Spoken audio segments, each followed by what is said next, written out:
Yo, bonjour à tous, j'espère que vous allez bien, ici Spriganek et nous nous retrouvons pour le deuxième chapitre de Modulo.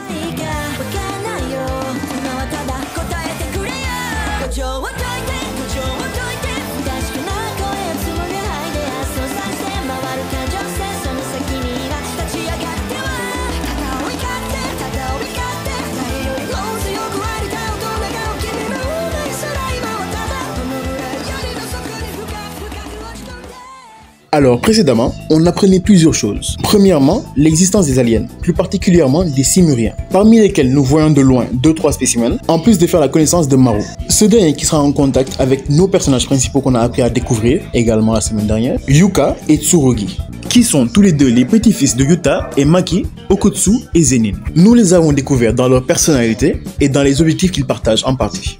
Et un élément qui, selon moi, jouera un très grand rôle jusqu'à la fin de cette œuvre, c'est que depuis les événements de la traque mortelle où le monde entier a découvert l'occultisme, le Japon est quelque peu isolé, participant ainsi à un climat de tension qui existe déjà entre le Japon et le reste du monde entier, ce qui pourrait créer un début de problème avec les Simuriens. Bref, entamons maintenant ce nouveau chapitre, qui me donne une réponse par rapport à la présence de Maru dans l'équipe. On nous présente alors Usami et Mino, son assistant, qui doivent faire la rencontre des représentants simuriens, Jabaloma et Cross, le frère jumeau de Maru. Ces derniers qui ont été renvoyés discuter avec les Japonais parce que c'est leur domaine de prédilection dans le surnaturel. Et par rapport à cela, pour montrer la tension qu'il y a entre le Japon et les États-Unis, ils leur ont envoyé les Simuriens, non sans omettre qu'ils parlaient japonais. Expliquant ainsi la méfiance de Usami, se demandant quelle information a pu être encore omise. Tant mieux d'ailleurs, alors il ne sera pas surpris si on lui présente le chef des Simuriens. Après la réunion, Usami et son collègue présentent les Simuriens comme étant une menace de rang S au moins, avec potentiellement un stade entier de 50 000 utilisateurs d'énergie occulte. Mais le plus effrayant pour eux, c'est que le chef des aliens soit du niveau de Sukuna.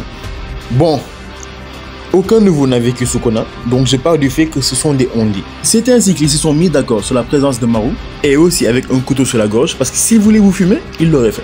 Personnellement, je comprends légèrement le point de vue de Usami à vouloir confier cela à la nouvelle génération. Mais au moment où son collègue a eu une pensée en mode « Waouh, je ne pensais pas que Usami était comme ça », j'ai commencé à avoir des doutes.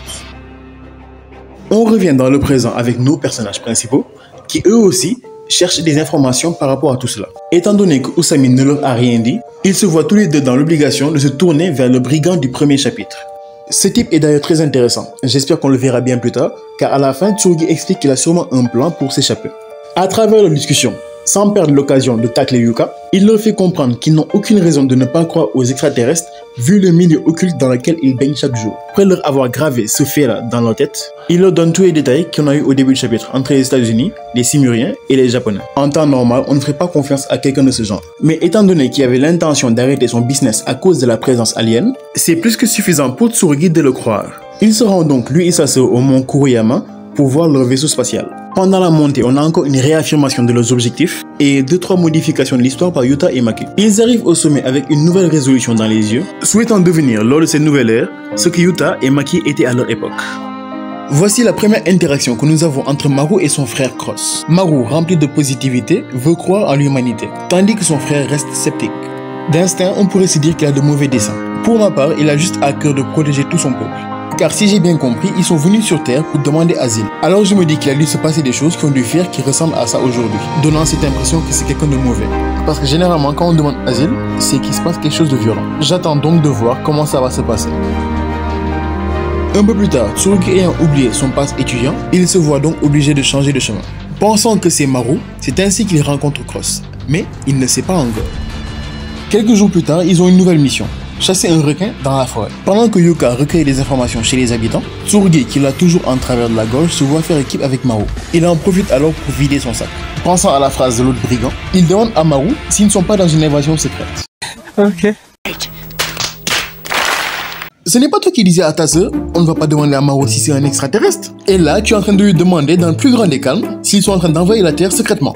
Mais bien sûr, bébou, si c'est vraiment le cas, je te le dirai. Bref, les esprits s'échauffent jusqu'à ce qu'un requin passe. Tsurugi se met en position, mais les feux de forêt, c'est pas nécessaire.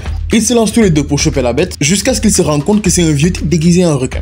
Enfin, un vieux type qui a fait ses cours à l'école d'exorcisme et qui explique son pouvoir à ses jeunes kawaii. En portant le costume d'un animal, il gagne ses pouvoirs quel que soit le terrain où il est. D'où le requin qui nage en pleine forêt. Mais si on n'est pas là pour chasser des requins, qu'est-ce qui tue les habitants de la zone? Osada, le vieux en RP requin, nous dit que c'est un tigre qu'il a connu quand il était plus jeune. Il souhaite le sauver au lieu de l'éliminer. Mais Tsurugi lui rappelle qu'une bête ayant goûté à la chair humaine se détournera difficilement de cela. Leur discussion tourne beaucoup autour de la coexistence et de l'équilibre naturel, ce qui semble affecter légèrement Maru. Le mangeur d'homme est intelligent. Connaissant le pouvoir de son ancien ami, il lui a tendu un piège dans lequel il l'a foncé direct. Et c'est après s'être fait blesser qu'il comprend enfin qu'il faut éliminer ce tigre. Sans aucune hésitation, Tsurugi lui prit la vie. Sensible, Maru donne des informations à Tsurugi qu'il n'est pas censé lui donner. Non seulement pour prouver sa bonne foi, mais surtout pour devenir ami avec lui. Il va même jusqu'à parler de son frère jumeau avec qui il partage un fort lien occulte. Il explique même pourquoi il n'a pas utilisé ses pouvoirs depuis le début, car s'il le fait, son frère le saura. Snitch! C'est aussi là que Tsurugi comprend que c'est pas à Maru qu'il avait affaire la dernière fois.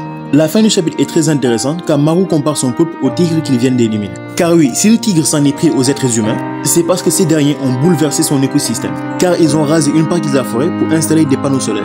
Et la barrière à ce micro-conflit a été la communication, car ils ne parlent pas la même langue. Voilà pourquoi Maru a tout révélé à Tsurugi, parce que eux au moins, ils peuvent discuter. Et pour aller dans son sens et celui de Usami également, Tsurugi épargne le petit du tigre qu'ils viennent d'éliminer et le confie à Osada. Comme pour dire que rien n'est écrit d'avance.